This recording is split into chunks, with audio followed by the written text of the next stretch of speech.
What's going on, guys? Hope you are well wherever you are, whatever the time. And today I'm going to be talking about the 4 biggest nutritional mistakes that people make when it comes to bulking. If you are making these 4 mistakes, then bulking is going to be very difficult for you. And I've picked 4 mistakes that not really a lot of coaches talk about. Like, I'm not just going to talk about, oh, your food is too high too soon and that kind of thing, because there's so many coaches out there and content creators that are giving that information. I've actually picked 4 that I probably think you haven't thought about yet. And by addressing these 4 things, you're going to have a much smoother bulk, because trust me, you don't want your bulk to be rough, because rough bulks, rough bulks get rough. Like, it gets really rough. Sleep apnea and heartburn and poor digestion. The list goes on.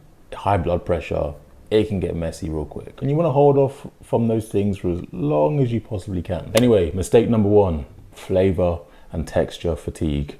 It's real. It happens. You need to consider it if you're going to be bulking, if you're trying to get massive. If you're just eating the same textures and the same flavors all day, every day, for every single meal, eventually you're going to burn out, your taste buds are going to burn out, and the whole process is just going to become miserable. If you're just going to have oats and whey protein powder mixed with each other every single meal and just have that sloppy consistency every single meal, you're going to get tired real quick. It's like, have you ever watched those eating challenges where people eat, let's say somebody eats like, I don't know, 200 donuts, and it becomes difficult not because of the volume of food, but because you're eating the same sweetness, the same flavor, the same texture. So not only do you run the risk of obviously having that flavor and texture fatigue and your diet just being bland and boring, but you also run the risk of ruining your digestion because you're not having a variety of sources, especially protein sources, in your food. So what I personally like to do, and this more so becomes really important when you're at the top end of your bulk, when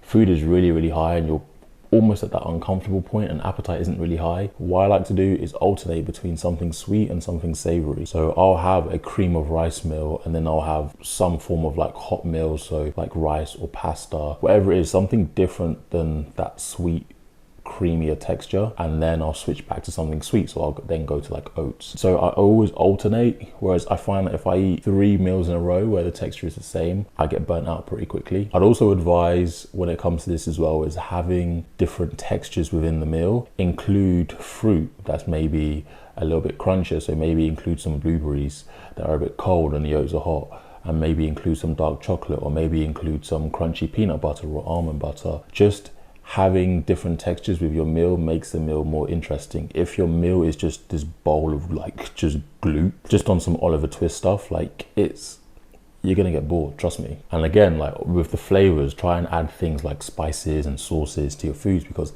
that's gonna make it much more interesting. You're gonna enjoy your food more, and you need to be able to, because you're gonna be eating a lot of it. Number 2 is trying to sustain this kind of clean eating approach. You're trying to bulk on foods like brown rice and turkey steaks and strawberries, and these foods where you're not getting a lot of calories in high volume, and it's going to take a lot of that food for you to actually get enough calories. Also, a lot of these foods are really high in fiber, which is going to slow down your digestion, which means it's going to be harder for you to eat more food, and you're going to feel fuller for longer. When you are trying to push up body weight, food volume and food types, it really does matter. Now, this isn't me saying you need to go and eat tons of donuts and Domino's and McDonald's and loads of fast food because there's loads of calories in that, it's easy to eat.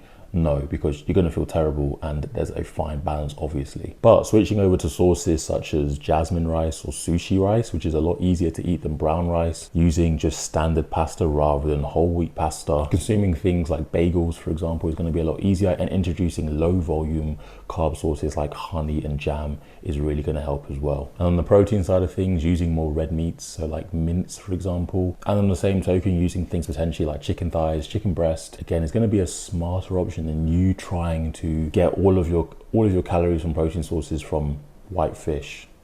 It's going to be really hard. Number 3 is having way too many off-plan meals, way too many cheat meals, whatever you want to call it. Over time, if you just continuously keep making trips to the buffet, getting Domino's, being a fat ass, it's going to catch up with you, and those spikes in body weight the day after, they add up over time. They have a negative impact. I mean, it's not going to be favorable for you in terms of fat gain, but not only that, it's going to have a pretty terrible effect on your metabolic health. Your insulin sensitivity is going to decrease, and how long you can now spend doing that off season is going to shorten. And muscle building is a long process, right? If you're shortening that time where the goal is literally to get bigger and build muscle, if you're shortening that time frame, you're gonna build less muscle. So when it comes to these off-plan meals and these cheat meals, I would really just limit yourself to one a week, and also just have one.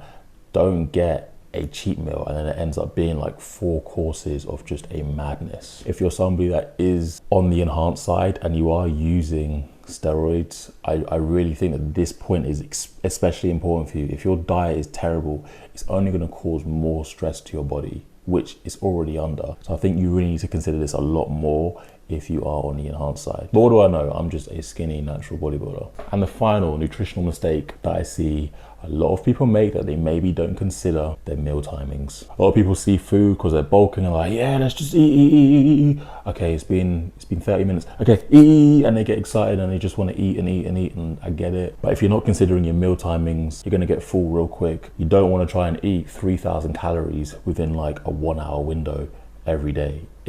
It's gonna suck. You're gonna feel a lot more fatigued, a lot more full, and you're gonna struggle to put down your food consistently, which is what's needed when it comes to bulking. Make sure you get yourself on a schedule, plan your meals, know a rough idea of when you're gonna eat your meals, and fit that around your work schedule, for example. Optimal, of course, is gonna be between like 2 to 3.5 hours. But obviously, I understand that not everybody's gonna be able to stick to those timings. Just make sure that your timings are spaced out and consistent day in, day out. I would aim to try and get 4 to 6 meals in each day. However, if you can only get 3, it's not gonna be the end of the world. But again, it's probably gonna be a little bit harder for you when you're having like 1,500 calories per meal. And those are 4 of the biggest nutritional mistakes I see people make when it comes to bulking. And if you enjoyed this video, make sure you click the subscribe button. And also, if you made it to this point in the video, leave the word bulk in the comments below, and hey, you might win a prize. Who knows? Anyway, have a good one, and I'll see you for the next video.